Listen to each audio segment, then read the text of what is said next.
We live right now. All is well. Today is, what is today? June 16th, 2020. Doing pretty good right now. So, what am I going to talk about today? Let's just get right into it. Today's Father's Day. These two damn small dogs, well, one small and one is big, woke me up today.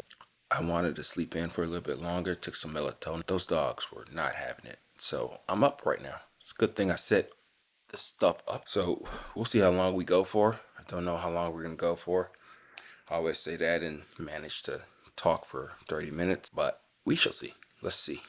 I got coffee in front of me because this is kind of a coffee podcast. So let's sip and drink. And I got this April brewer right here. 2 pours, 190 degrees, 30-second bloom. I tasted it yesterday too.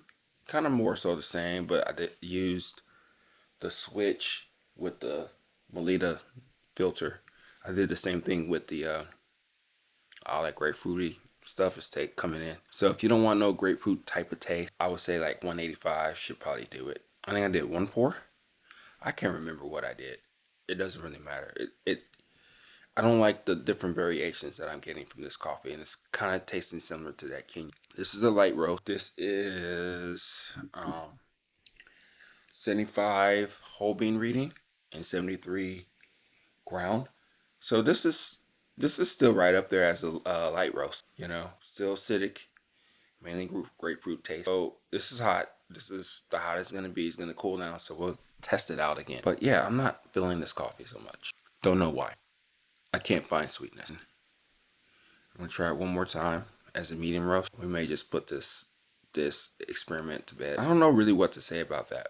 This is the second time in a row that this has happened. I try to give it a shot, another shot, try to see if I can find something from this coffee that I like, but we'll see. I think I'm too concentrated on it.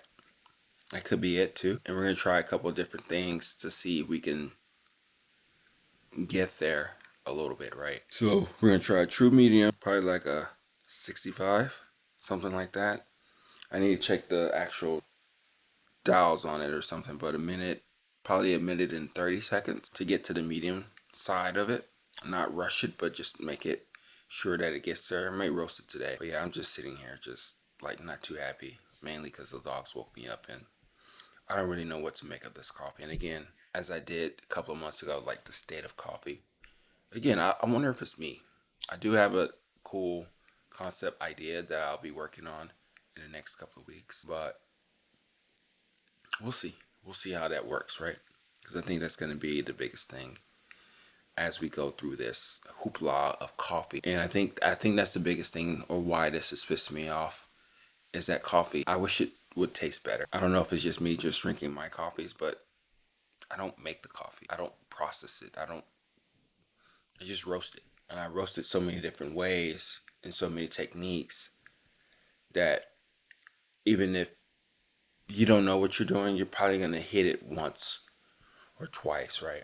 Since I do know what I'm doing, that's the disappointing thing about all of this, is that I'm really trying to understand coffee more so now than anything. And I will try different coffees. Probably I should try it from different purveyor just to see if what I can taste is what it is. That's what I'm thinking about doing now. I haven't done that in a while, because the thing about the current state of my business is that it's extremely expensive to buy higher end, more expensive coffees in a smaller quantity. And at this company, I can do that quite easily, only commit to not even a third, but like probably like a fifth of a bag. That's why it's more expensive. But still, it's interesting. It's interesting kind of like thinking about these experiments for what they are. And I'm really working on trying to fix a couple of things, meaning that I keep coming back to this word. Did I write it down? I didn't write it down.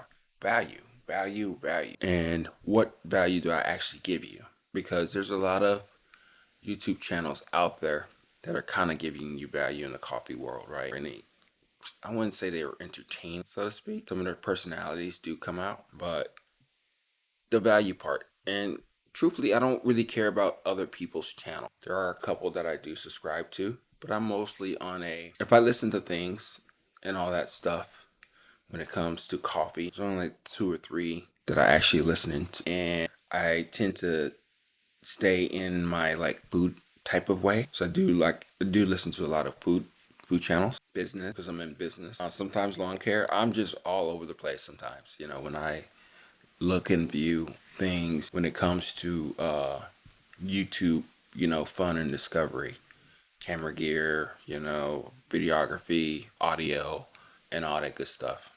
Hell, right now it's past year. I think I bought a total almost a year since I've been doing this. I bought a total of one, two. The daughter has the mic that she's destroyed.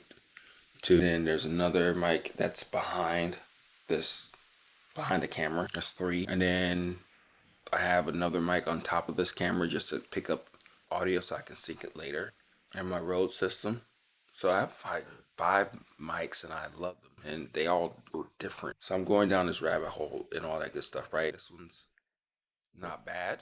It does need some EQ, as they would say, but I will work on that as we continue to get better at all the things that we're doing. Yeah, so I don't know what I'm trying to say right now. I'm looking at this list, as you see on the screen, is that this is a list. This is a list that I usually have that I just talk about things. And this is a long running list of podcast ideas that, as you can see, I only have a couple of things. If you zoom in, I only have a couple of things that I've actually talked about. And pretty interesting. Like this one, I don't even know how I'm going to really talk about this one. How perfecting chicken breast has helped my roasting. Okay, I did this one already. I failed at photography. Some of my favorite YouTubers. Yeah, okay. My other hobby was talk about soup, which I did. That was interesting to me. But again, it comes back to, as I do these podcasts and they're out in the world, yeah, I'm just talking, but I do want to give some type of value back. And I think that's still me discovering my way. But I also have to have fun with it too. Yeah. I don't know what it is. I think as I get older, I'm not so much of a fan of the crazy, intense acidity in my face. I do want that balance. Don't get me wrong. I don't want a Brazilian every day. Brazilian every day for you, that's a different story.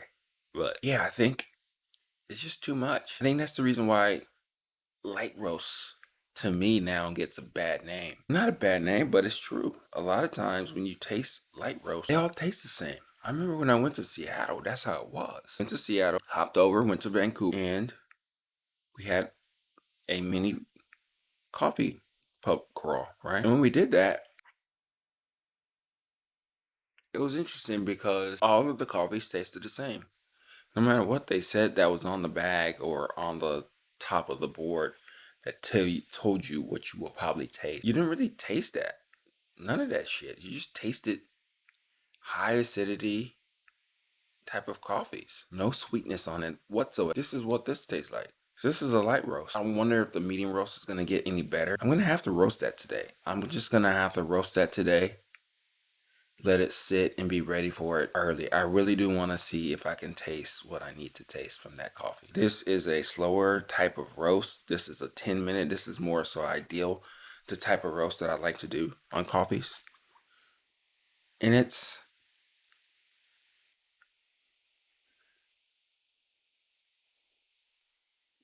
that more so brings out the best out of the coffee. But this coffee is just, I'm just too close to it. I don't know what it is. I just don't really know what the hell this coffee is. And I think that's the part that's pissing me off about this. And I know this is my opinion. I have given this coffee out to one or two people. And if I was actually trying to sell this coffee is not ready for market. Yeah, I can lie and tell you exactly what the exporter importer told me that was on it, even if I'm not feeling it. And if you're not feeling it, you're not feeling it. It's one of those things where, again, marketing and aligning your values with what you're truly trying to say, that's the thing that is kind of telling with this. So this that is really cool picture. There we go. I don't know what this is for. I don't do no community pages no more. I just like how they're in a row. The microphone, the coffee, and the coffee brewer. Let's talk about this coffee brewer real quick. You see, I don't really talk about this brewer that much. I mean, this brewer actually brings out, to me, not the best coffee. I'm not bashing it. I think this is more so the tendencies that I do get from a, what the hell is this called? Is this a cone? I don't know what this is. It's a circular type of brewer. Whatever. It's not like a V60. It's not like a actual cone type of brewer. It's a, one that has, sides and ridges and stuff like that. I had a Melita, and this is a Melita filter. I know he preaches really hard about April Brewer on the, his filters and all that stuff. Just get the Melita filters. I mean, truly, I try to find the April filters, and I can't find them. I mean, I'm sure they're probably somewhere in the U.S. I think he's mentioned it a couple times, but just use the Melita filters. I know he may say it tastes better in his filters, but these type of brewers, they taste kind of the same. To me, they bring more acidity out of the coffees. I don't know the science of it. I just like the way I'm probably more biased towards the Hario V60 filters, drippers and all that good stuff. I don't know what it is, but I think it's something dealing with the ridges, how they kind of just hold coffee quite a bit.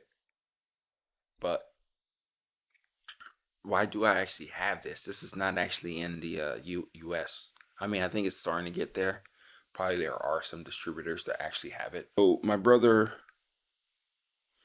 we've all traveled here and there, but he's the one who kind of really took the kick of travel. So I think when he was in college, after college, he eventually traveled to different parts of Europe. And one of the peoples that he met along the way were Australians. The Australians travel like nobody's business. They travel all the time. I remember when I traveled here and there around all the places I went, I've always met some Aussies. So he met some Aussies. They're cool people. They told him about their motherland, and he was like, I don't really have anything tying me there. So he went to Europe, really Australia. Is that the same? I don't know. So he went there for a while, met a girl, woman, fell in love, and they, live in Australia for a while. She's from Denmark. Her parents are from Denmark. So he moved to Denmark, and he's been there for a while. A couple years ago, I had a friend that had a bachelor party, and I decided to make a trip out of it. So I think I was out the States for like a week. Went to Mykonos first for a couple of days, get drunk and get just to drink too much. Then him and I went to Denmark. It was cool because I always wanted to go to Denmark. And one of the places that I did go in Denmark was April Brewers, or April Coffee Roasters, or April, they just call them April. And I was like, I need to go there. I one of the few coffee YouTube videos that I actually subscribe to. So I wanted to get the experience of going to the shop. I wanted to see if I can talk to somebody. Probably I wanted to taste some coffee on the spot. I wanted to get a bag or two, and I went ahead and bought a April Brewer, which is this thing right here. I went ahead and got this funky color, green. Is this thing broken? The fuck? No, it's not. It's designed pretty well. So that's what I did. I got this, got the coffee, took the coffee home. I got some other coffee too. I wasn't too impressed with the coffees that I did get there, which is kind of ironic because Denmark is known for their coffee quite a bit. Known for a lot of stuff. Their food is amazing. But something about the coffee, I don't know if it was just a Nordic thing or just a really light roast type of situation here. Because, people say situation a lot. Try to be cool. And that was the thing. So I got my bag of coffee. I think I got my brother to taste some of it. So it's fine. It's tasty. Because when you think about this stuff a lot, is that you have this higher end coffee with the perceived value that it is what it is, right? Like this Colombian right here. But the way you market and talk to people about your coffee, you demand different things when you drink the coffee, right? But I'm as objective as it could get, I think. I know there's other people that are just as objective with coffee or with products and everything. But I think the biggest thing really is about I'm like, okay, what am I really getting at? What am I really tasting? What am I getting to a place of really understanding how somebody puts out their business? So the experience was really good. I think I managed to meet one guy. We talked for a while. He's from like Asia somewhere. I think he's from Taiwan. He was there for a couple of months. We chatted here and there online, and it was cool just to talk to people about coffee, you know. And I think that's one of the things that I'm hoping to get out there a little bit more as I do these podcasts, you know. I can talk to myself all day long. I'm sure you guys don't mind hearing me talk. The people who get past a minute or two. But the thing about it is that, you know, when you really get down to it and taste the coffee for what it is, that's the thing that really gets you thinking and trippy and all that. And the beauty of me kind of like being in that element even more so than what I'm used to or accustomed to is that really the best part is that I didn't make the coffee, not initially, because I have my ways of doing things. I challenge my way, but at the end of the day, I have my ways of doing things. I'm only gonna do it the way that I think that's gonna produce the best coffee. And I treat most of the coffees more so the same. I'm sure you do too. You have your go-to recipe. You probably venture out a little bit, but for the most part, you are doing the things that you always do, no matter what they say when you get the coffee. So that's kind of like the situation. But the best part about dealing with that circumstance when I was at April's is that they made the coffee. They brewed the coffee. It was just literally a single cup of coffee that they brewed. And that was cool because the only thing that I had to do was drink it, either appreciate it for what it was. And I think that's the part that I'm kind of missing. Drink it, appreciate it for what it is. And they brewed it, they roasted it, and they brewed it the way that they felt that was going to be the best way to drink the coffee. And I think that's the thing that we get carried away with. And that's one of the appreciations I do have with coffee shops.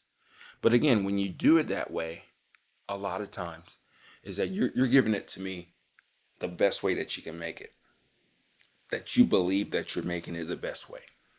So I'm just here to drink it and to judge it for the way that you think that you. Because if I take home the bag, brewed it my way, you can easily say that you didn't do it right, which that is probably true. But for the most part, I heard this other thing somebody was talking about because some other roaster guy was also talking about this, and it's true. It's like, yeah, you know, I have a tendency that people have a hard time making roasting coffee, blah blah blah blah blah. And the other guy on the other end, who's more so like a business guy but likes coffee, he was like, I don't think it's that complicated. You just make the coffee. So I think that's where I'm getting at. I think I do have a couple of coffees that I do have that are what they are. They are great as the jam that they are, right? The experience that you get from that coffee. And people, no matter which way that they put it in their coffee machine, comes out just fine. But when you give somebody a coffee and you brewed it in a way that you meticulously dialed in for that coffee for that time being, all I have is the pure form of what you think is the best of that coffee. It was okay. That coffee was okay. I think I either bought that coffee, but I bought either one or two bags, right? Went ahead and did the TDS. The TDS was just, it was fun. I think it was like 80, 82, 83 inside and out. So it was roasted really well, you know?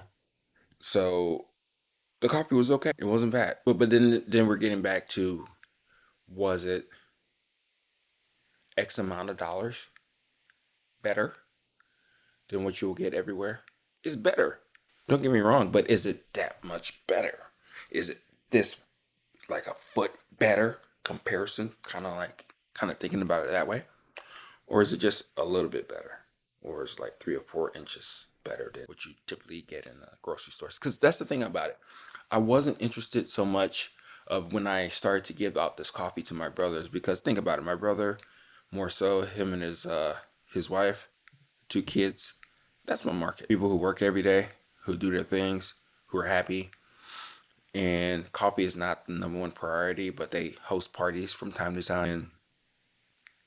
And they have other interests. So as they have other interests, those are the things that you're really trying to get at and trying to understand even more so of like, how does this person really have their coffee?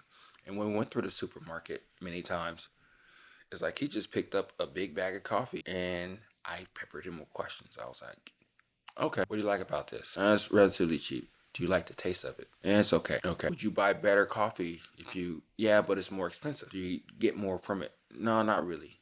And that's the weirdest thing about it. It's like when I was talking to him and what I got in Denmark was that people were just trying to find some decent coffee to drink. You know, they have families and shit and they have other things to worry about. They have other interests and stuff. They weren't like this coffee like geek that like lived and breathed and everything was coffee and they like did different brews and have different rituals and all that stuff. Don't get me wrong, that stuff is cool. I'm do that all the time.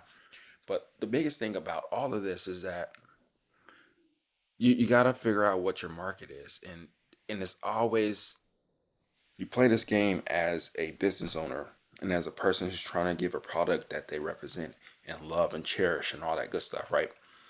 But you have something that you're trying to give to somebody. You just want them to be happy. And you don't want to bullshit them. And at the end of the day, you still want them to keep coming back to you, right?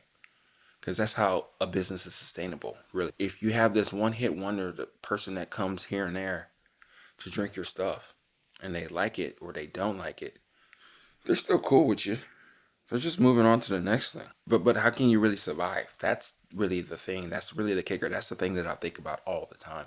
It's like, how can you give something to somebody that they love and cherish all the time? And let's say they do have a couple rotations of coffees and all that stuff, right? That's cool. But I guess what I'm getting at is that who is your market? Who are you really talking to? And if that coffee that you're selling for 2 to 3 times the amount is only a fraction of a percentage better than what you usually get all the time, it's more so like a no-brainer. Probably you do get that coffee from time to time. You get that April coffee. You do get this everyday beans coffee. But you get it to the extent where it's more so like a holiday thing or a weekend thing. That's one thing that I noticed. And that's one thing that pissed me off. I know a lot of times when you think about it, when you equate that price to special, you tend to want to hold on to it a little bit more. You don't want to drink it every day. That's kind of like a lot of things that I got from the farmers market dealing with those type of customers. Those are the customers that I want.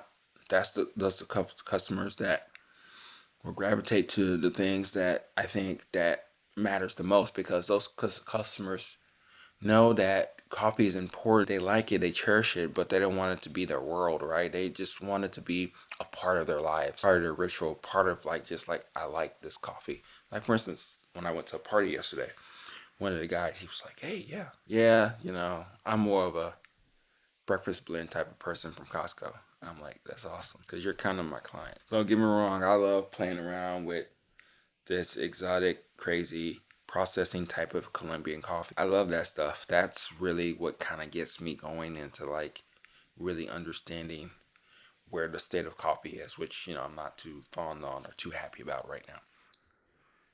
But that customer who likes that Brazilian, who like drinks that all the time, that's where it's at. That person's consistent. They're honest a little bit more so than the specialty person who just kind of just surfs around and just keeps going on to different things, different adventures. And that's the thing about it. That's that person's journey. That's that person's journey of discovering coffee. And I think that's the beauty of like my setup right now. Because yeah, I do would like you to buy my coffee as much as and as often as possible, right? But as I do these videos and understand what value is to you, is that I can still be a part of your journey. I think that's the beauty of at least YouTube marketing about putting myself out there is that you probably won't buy crap from me, you know? But through my tips and tricks of brewing and even probably roasting, which I'm not really going to do anymore because why would you want to really know about roasting? Go somewhere else. And that video kind of flopped. So is that, which I'm actually happy about because people are there for the brewing, is that if I can help you along your way of your journey, or whichever way you go about it, if you coffee hop, bar hop, do your thing and all that stuff, right? I think that's going to be the biggest thing and the biggest teller about all of this. And I think as we go through this and understand coffee even more so, and understand it from your point of view. I think that's the biggest thing because I understand what I like about coffee. I I love it so much, but I want to know why other people love it. And I think that's a curious thing. That's the reason why I'm wanting to do more videos with other people to get their perspective. We're going to talk about other stuff too. Don't get me wrong. But I think the biggest thing, the biggest takeaway about this is that I want to understand how people tick and go about their day with their coffee and how they enjoy it, you know? Yeah, I mean, it's helpful also to kind of see what they like, what they don't like in coffee. So then I can probably tailor my pitch and my approach and all that good stuff, right? But I think the biggest takeaway of all this stuff that I'm really trying to get at is that even though I say I don't like people, I like people. Especially when we were talking about like things we like, things we don't like, right? And why we don't like it. I think that's the beauty of all this stuff.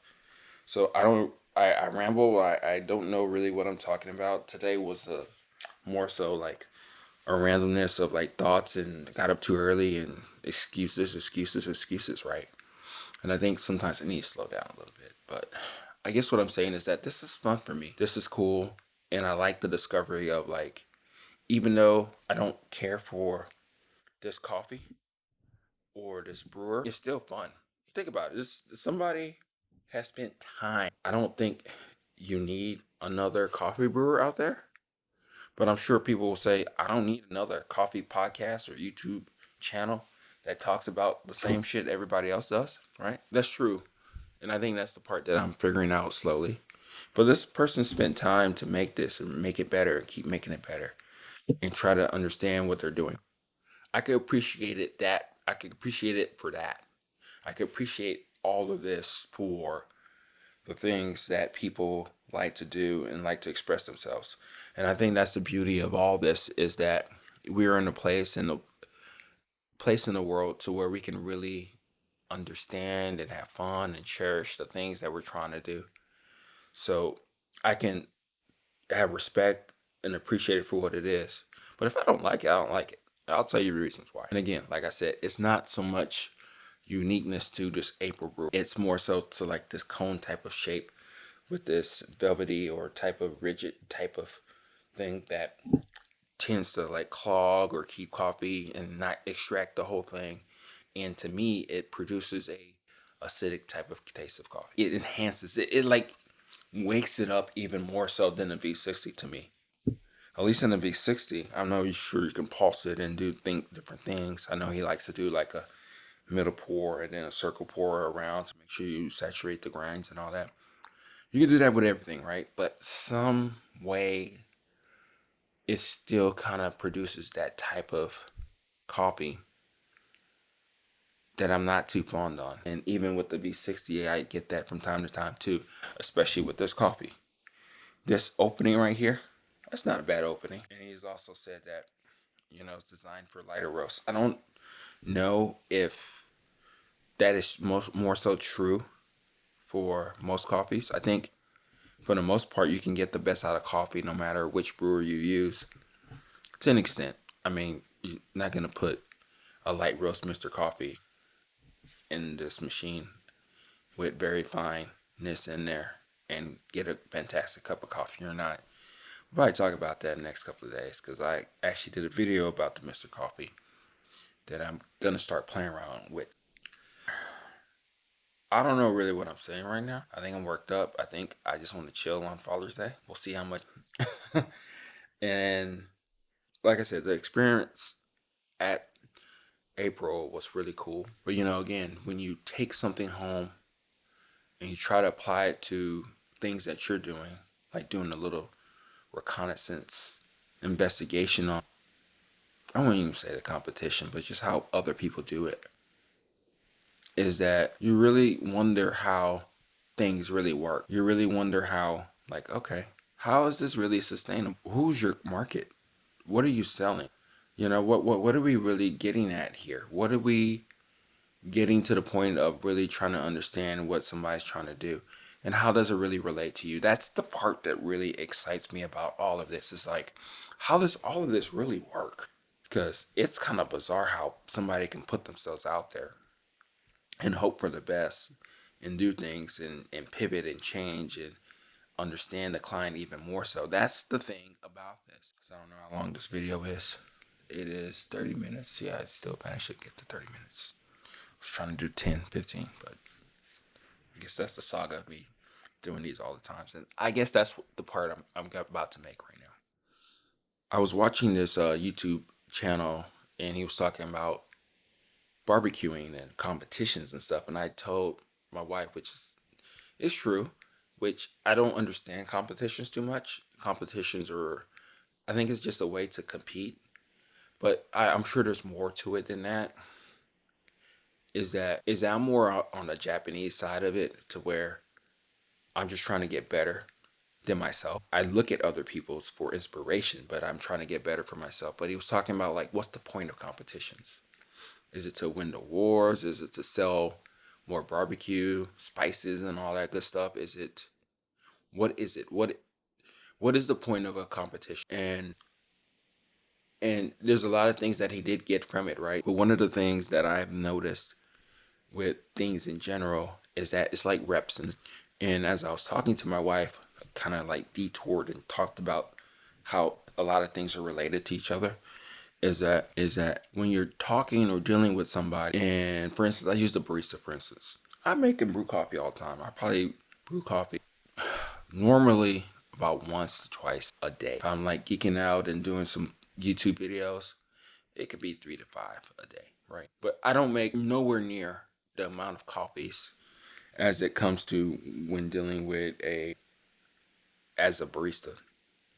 Barista does 15 in like 10 minutes, So they're like skill and efficiency, it's like through the roof just because of the reps in the tank, right? And I think that's the thing that I can't wait to get to. It's just like these videos or these podcasts that I'm getting more comfortable in front of the camera. You kind of really see that I'm less fidgety. I'm like, whatever.